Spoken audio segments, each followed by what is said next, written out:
Hello everyone, welcome back to the TimeChampions podcast, your guide to balancing sports, studies and life as a young athlete. This series is part of the TimeChampions project, a European initiative that equips students, athletes with practical knowledge and skills for time management, well-being and success on and off the field. In today's episode, Nutrition and Energy Management for Student Athletes will break down how good nutrition fuels better performance in the classroom and during training. We are joined by Dimitris Nikiforu, a nutritionist and dietitian who works with athletes to build smart eating habits that boost energy, focus and recovery. He'll share realistic tips you can apply today whenever you're at home, in the cafeteria or on the go. Let's jump in. Dimitri, welcome. Can you tell us a bit about your background and your work with young athletes as a nutritionist and a dietitian? Hi, thank you for the invitation. Damn, you have a very good accent. Thank you very much. I am a clinical nutritionist. I have my own office based in Nicosia the last 5 years. So my background as an athlete starts 20 years ago. From the age of 15, I was a handball player. So from the age of 15 until 30, 2 years before that I stopped, I was in the national team of Cyprus. At the same time, I went with scholarship and study nutrition and dietetics. And after that, I began my master in clinical nutrition. And I have an offer to go to Greece for a professional team for handball. So I wanted to live that experience. So I went there, I played for 1 season. After that I came back, and from 2018 until 2023 I was playing in several teams in Cyprus, competing in European games. I have the honor to be in the 16 of Challenge Cup. In terms of football, is like Conference League. Conference League, yes. It's not Champions League, but it's still pretty good. It's still pretty good. It's a European competition. And for Cyprus, we don't have professional. No, we don't have a tradition in handball that much, like other countries like Denmark, you would say, or the more Scandinavia. So it makes sense that it's a huge deal to have that, like from the small island of Cyprus. So this background helped me to work with young and adult athletes, especially from handball community, of course, but also from football, basketball, and martial arts. And I'm sure that it's very important, especially for like the handball community, that like a person like a dietitian or a nutritionist puts a lot of effort in the sport of handball, because it's not that famous in Cyprus. So maybe that is going to help other student athletes to have dreams, that they could achieve their dreams or their goals in a sport that is not that well known in Cyprus as well. So I think you're doing a great job by supporting the sport.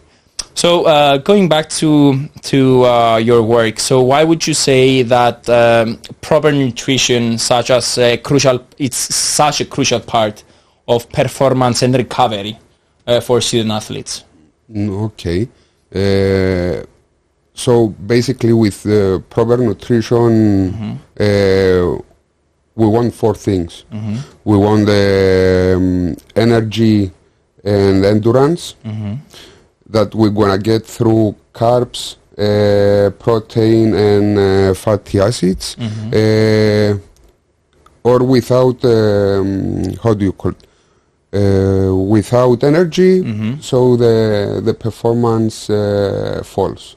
After that, we need muscle growth and repair and fast recovery that we get again with protein intake and micronutrients this time, which are zinc, magnesium, antioxidants, and all this stuff.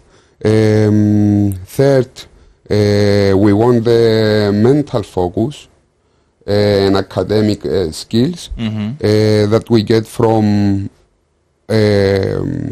omega-3 fatty acids for brain function, from vitamin D, but the most important in these ages are from the stable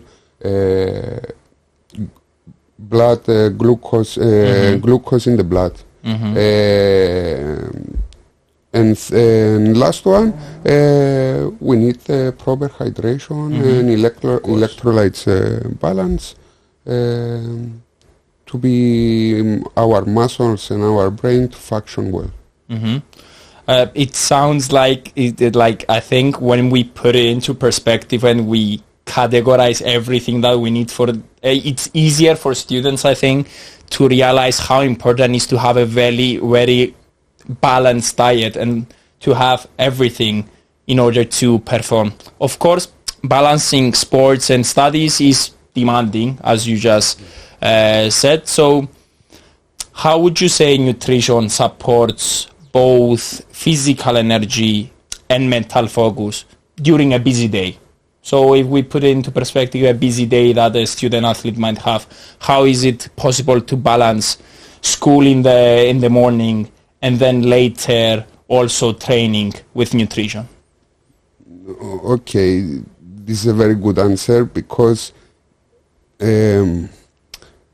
actually first, by busy, do you mean about exams, intensity of exercise, volume, or duration, or you mean busy by time? I mean, you have personal lessons, you have the school, because in Cyprus, at least, I don't know in other countries, after school, the most of the students go extra private lessons.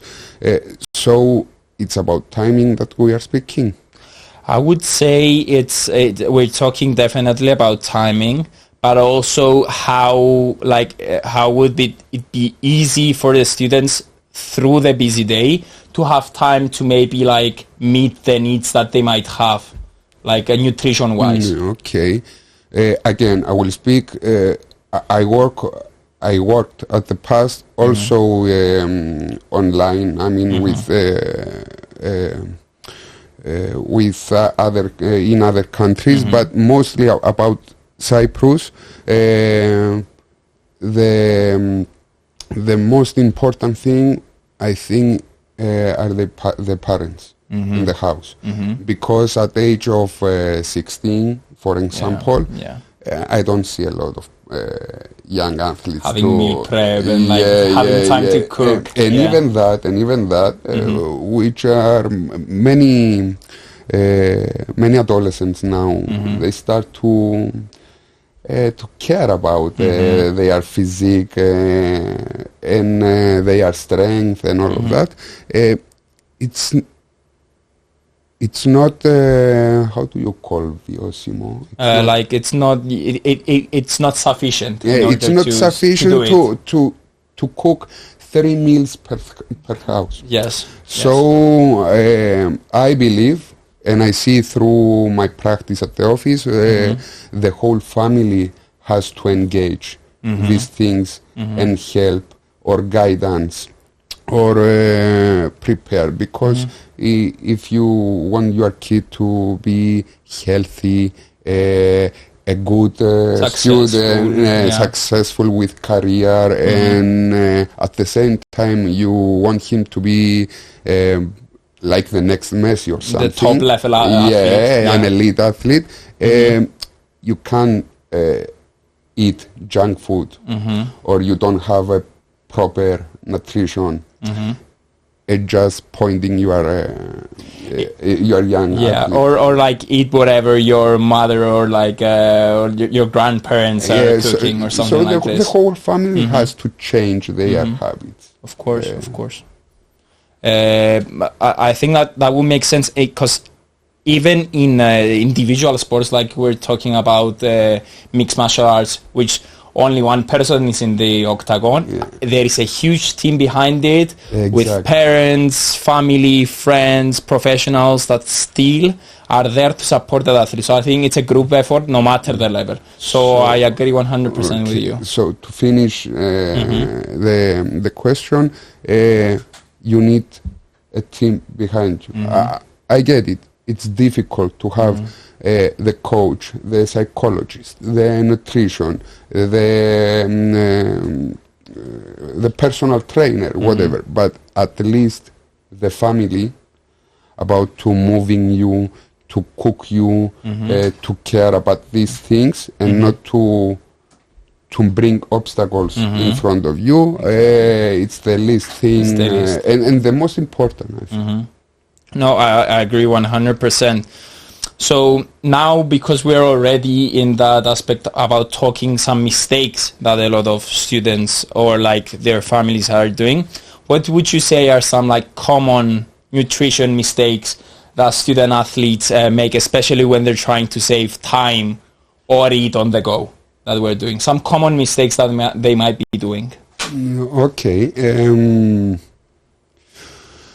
Let me think. But the first one, it's about the meal timing. I mean, if you skip meals, it's a big mistake. It's the first one. The second one is you eat processed food to give you energy before the training. I mean, you were at school. You went... after school, you went to one private lesson or something, and from that place, you have to go to training, and you haven't eaten all day. So let me eat one chocolate to give me energy, and go to training. First of all, you don't have much nutrients to give to your body, but the most of it is energy. Plain energy, I mean, without nutrients. And the second one, if you are training at the most of the times, it is above 1 hour. If we are talking about not elite, but a normal, a good level of training, you will have a problem because glucose will peak in your blood. You will have much energy. You can have a spike. Spike, and after that it drops like this. So you can concentrate, and one thing affects the other. So you have bad training and bad recovery and all this stuff. So it's like a circle that you might start well if you do that, but then in the later part of the training you're gonna have a fall off, and then the recovery after the training, it's also gonna be awful for the body. In terms of dietetics, I think we use the phrase "you hit the wall." You keep running and you hit the wall, because after that, you see people say to the younger, you are athlete and you don't have energy. You are athlete and I don't know, you have more weight than... So and then afterwards it affects them mentally as well, so they think that they're not good enough because like they're doing mistakes in their diet, and they cannot reach their full potential because of that. So I think it's very important to keep in mind to like do the correct decisions diet wise. But like moving on now to the next question, because we talked about the mistakes. How about talking like, can you help us walk us through what a balanced daily meal plan might look like for a student athlete while both training and with academic commitments? That what a successful athlete would have as their daily meal for a day?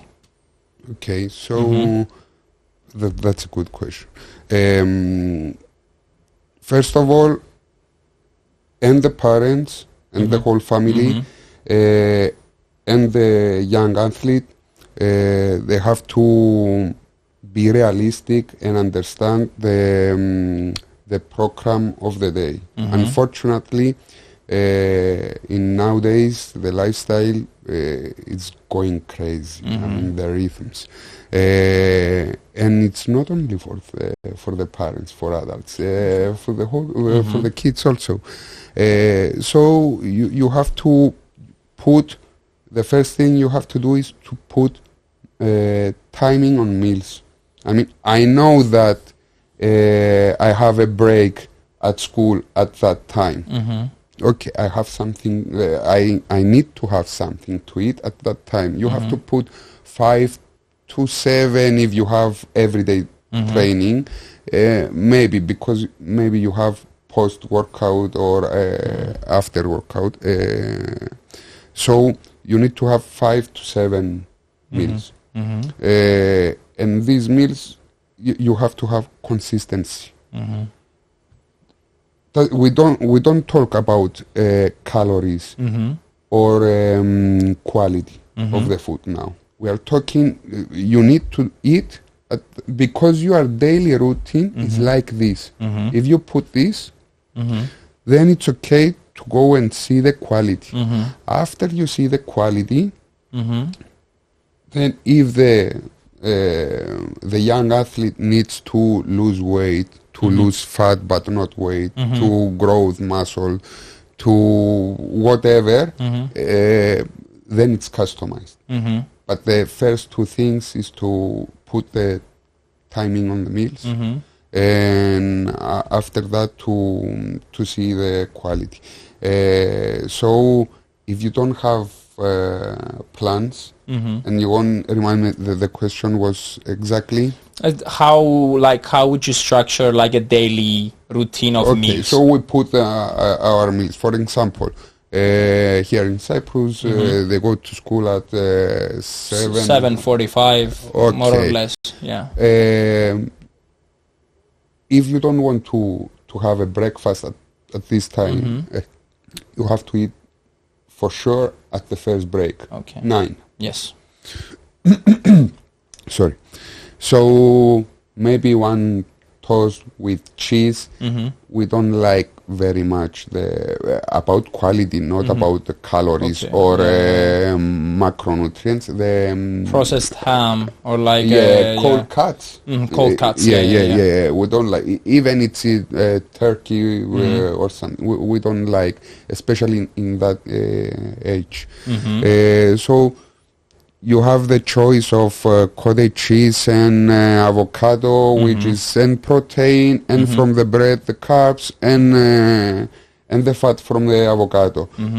You have the peanut butter and the honey, again with the how do you call it?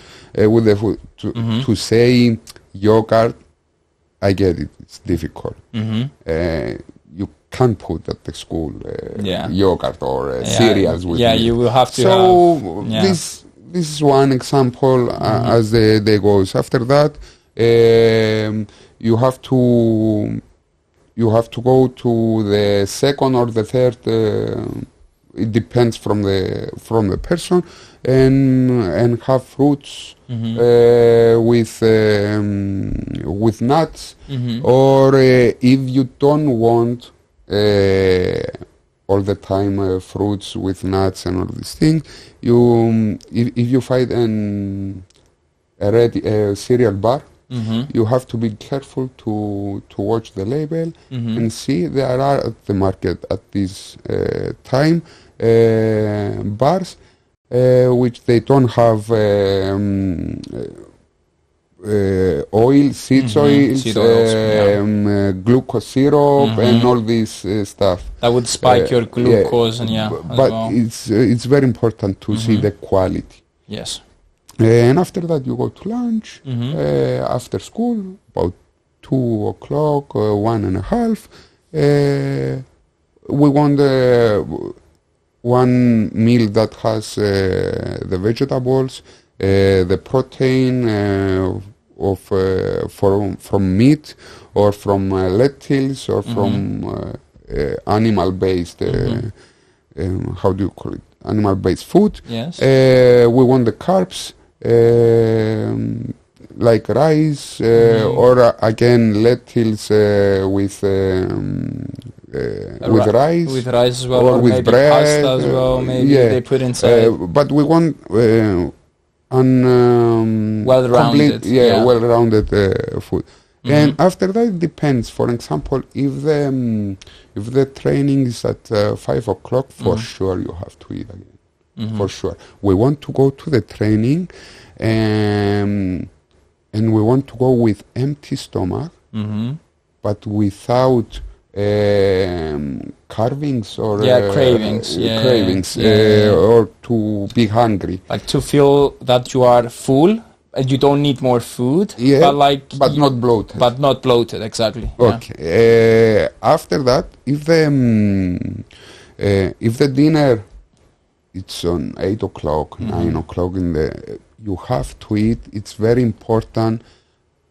0 to 30 minutes after the training, it's very important to eat again protein and definitely carbs.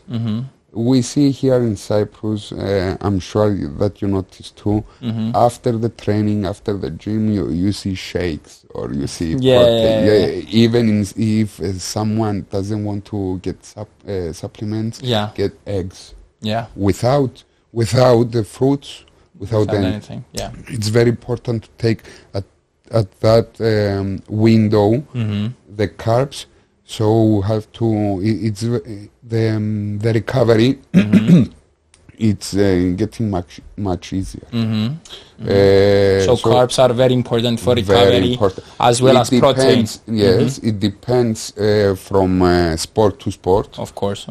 But generally, it's very important. Okay. And at that point, it's okay if our kid wants, if our young athlete wants something sweet, is that time that you prefer, or after lunch or after dinner, because at that time we need sugar.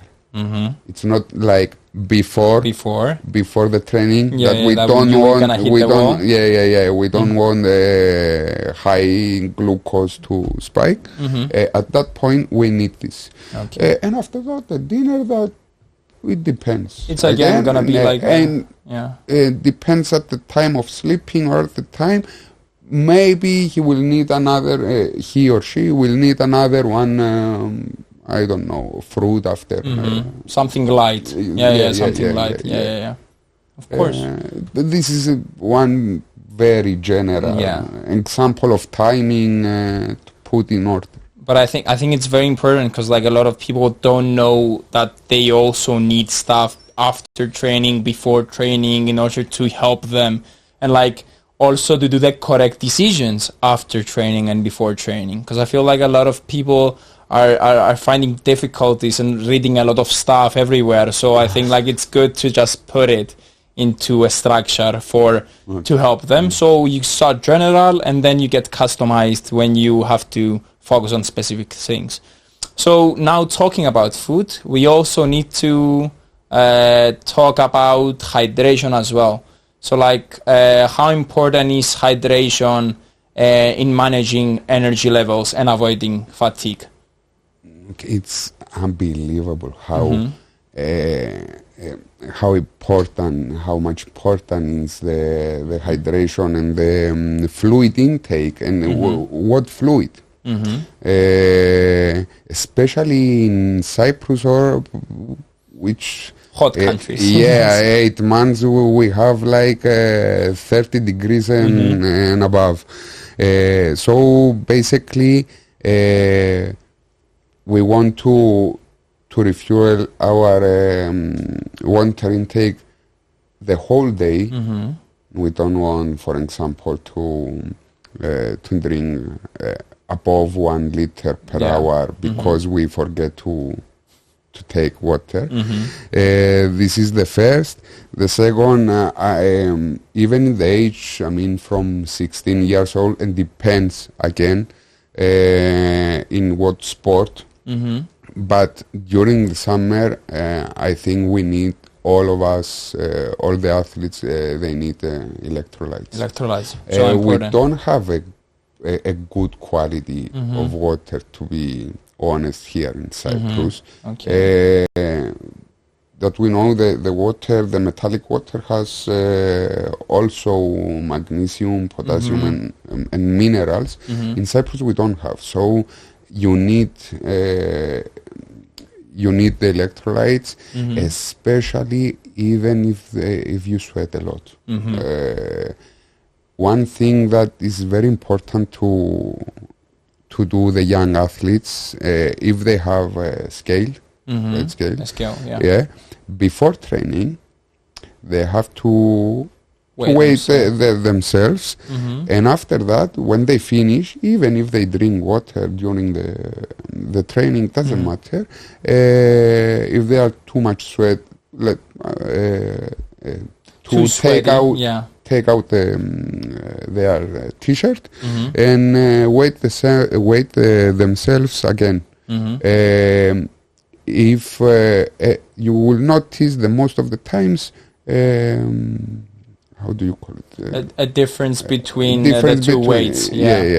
If you have lost, for example, at the time of the training, 1 kilo, which is crazy, 1 kilo of water. Of water, generally speaking, you have to multiply by 1.5. 1.5. Okay. So you have to drink 1.5 liters of water extra. Yes. That day. That you were supposed to drink during the day. Exactly. Okay. And it depends if you are outside and it's 5 o'clock, summertime in Cyprus. I mean, there is an equation that I don't remember. Each degree of calcium that is above 35, the water intake that you have to get, it's much. So the difference between, you would say, like winter time and summertime in the water that you need to consume is like so much bigger. Yes. So much bigger, especially when we're talking about fluids, including all fluids, and from the food, because from the food you can get a lot of water, like fruits and vegetables, like a half water of a liter fluids. of water. So if at the summertime, if you eat a watermelon, for example, you get much easier and more water than to have to get 3.5 liters of water. That's perfect. I think, like, because a lot of people just think about like the food and they sometimes forget about how important hydration is as well. So I think it's a great question to like mention that as well. So like in like very like few words, what would you say that are some practical tips from people that don't go to home that much as well, especially with all of the information that there is online as well? Like, what are some like small tips? Because I feel like a lot of people want those small tips that are gonna help them a little bit, and then when they're gonna have the time, they will think about like a structure as well. A proper nutrition, except from the things that we talk about, it has to be convenient for the kid, for the young athlete, for the parents, for the whole house. So many times we confuse the convenient with the easy. Let's grab one sandwich. I want to eat light. Let's grab. I don't have time. Let's grab one protein bar. Let's grab one thing. So the thing that we want, it comes the things that we mentioned before. See your schedule, organize your family, the feeding of the family, and it's okay. It's not the best or the proper nutrition, but we have to keep fighting or to survive. Exactly, we have to structure everything. Yeah. So it's okay to cook a fresh food at night and prepare and eat the fresh food, and after that do a much more quantity to have the next day. Exactly.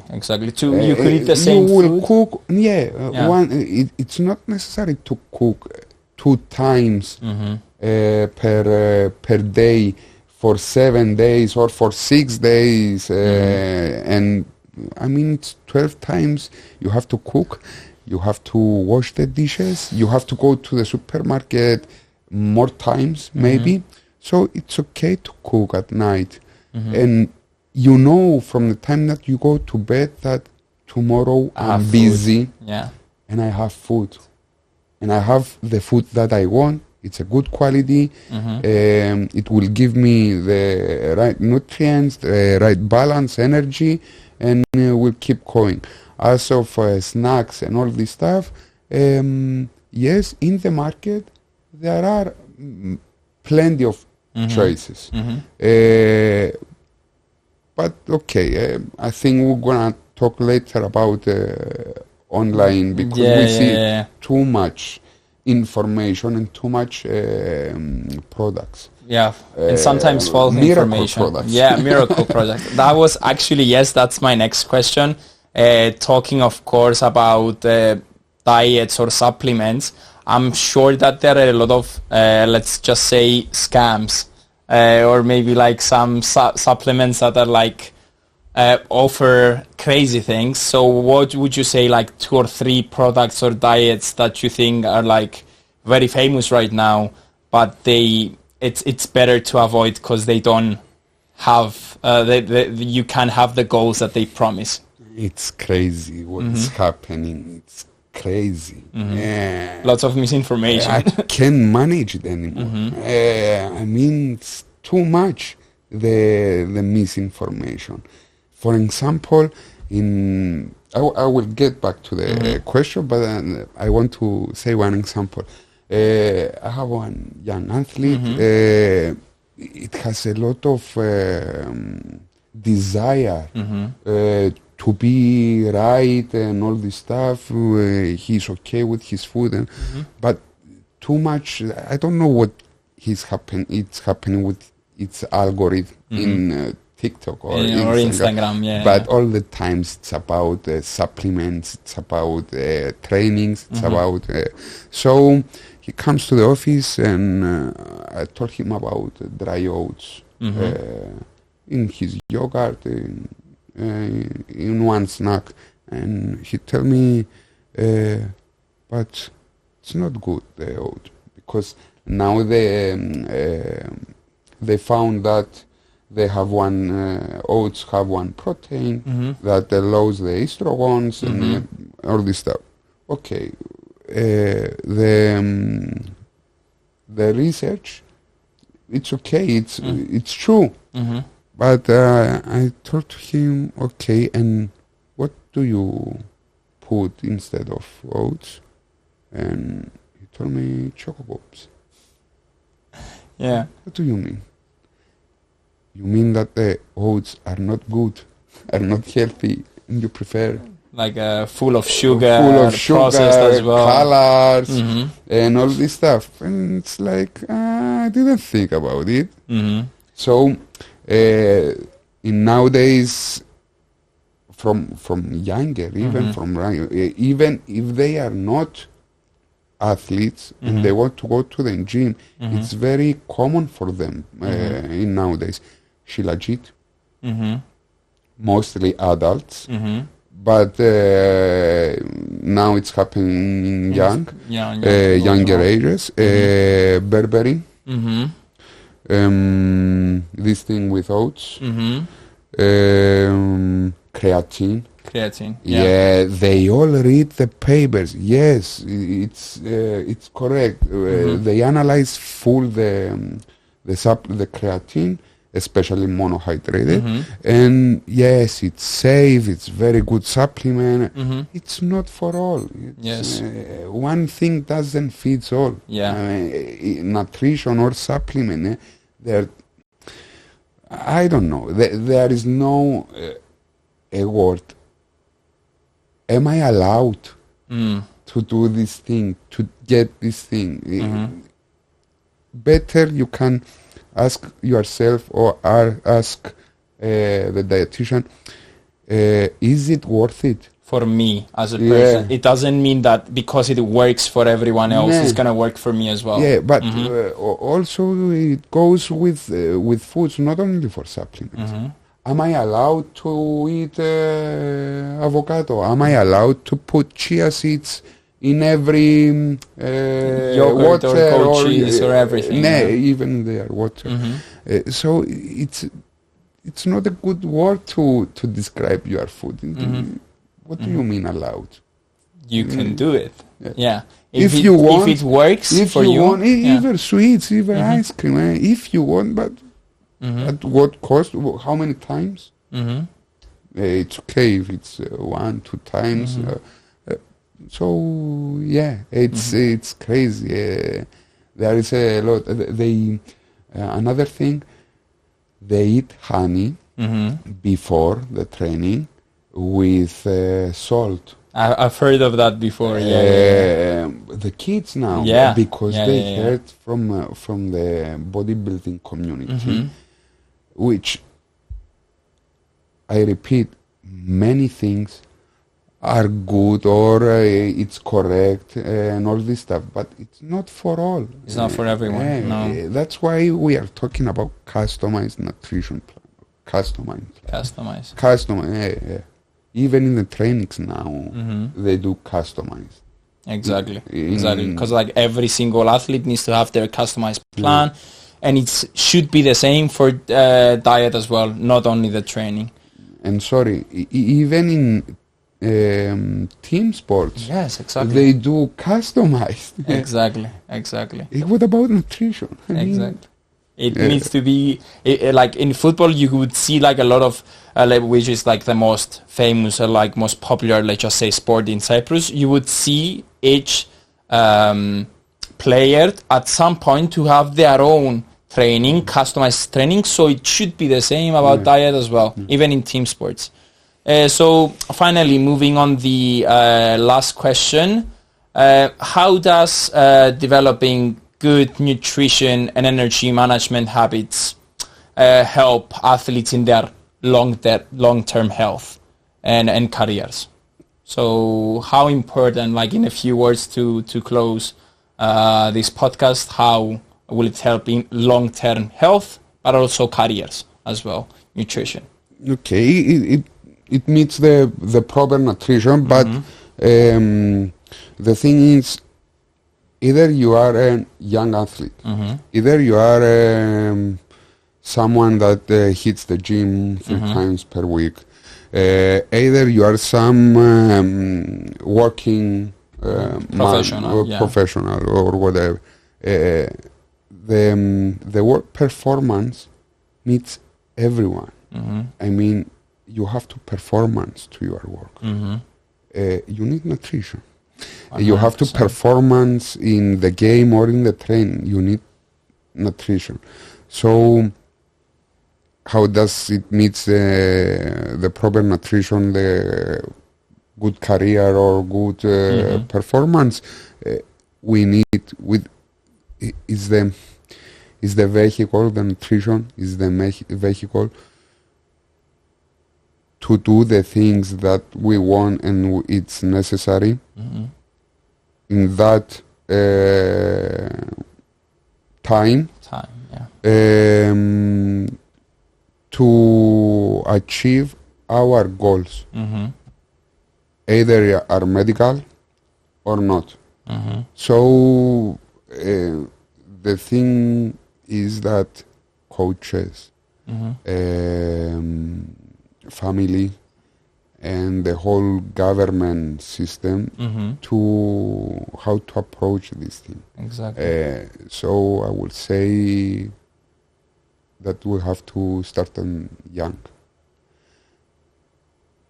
I think it's crazy that we don't have dietitians at schools. Yes. Yeah. I saw the feeding. If you see the feeding, and now it's changing. It's be changing honest. a little bit. It's getting better. It's getting better. Yeah. But before, even 3 years, I mean, you will see full processed meat. Even in because we have in Cyprus, even in The athletic school. Yeah, the athletic high schools. Yeah, that we have in Limassol as well. And Yes, and we have also idiotiko. In the private schools as private, well. yeah. We have also private that are athletic. If you saw 3 years before, what they were feeding the children. Too much processed food. Too much processed food. So I think we have to start them young and build good habits as well. The coaches and the teams, you see this only in the big teams to have their whole staff behind them. I mean, head coach, assistant coach, nutritionist, trainer. They are not on, in all of the sports and all of the teams this year. And I think we have 2025. Yeah. I mean, we need to promote it to all of the levels and all of the sports. Yeah. Because this is the base. If you don't have this structure, the whole pyramid will fall. Yes, if you don't have the base underneath. Perfect. So that wraps up another episode of the Time Champions podcast. A special thank you to Dimitris Nikiforu for his expert advice on how student athletes can fuel their bodies and minds for peak performance. Remember, good nutrition and smart energy management aren't just about sports. They're skills that support your health and success for life. Stay tuned for more practical tips and inspiring guests as we help you become a true time champion. Thank you very much. Thanks for having me. Thank you.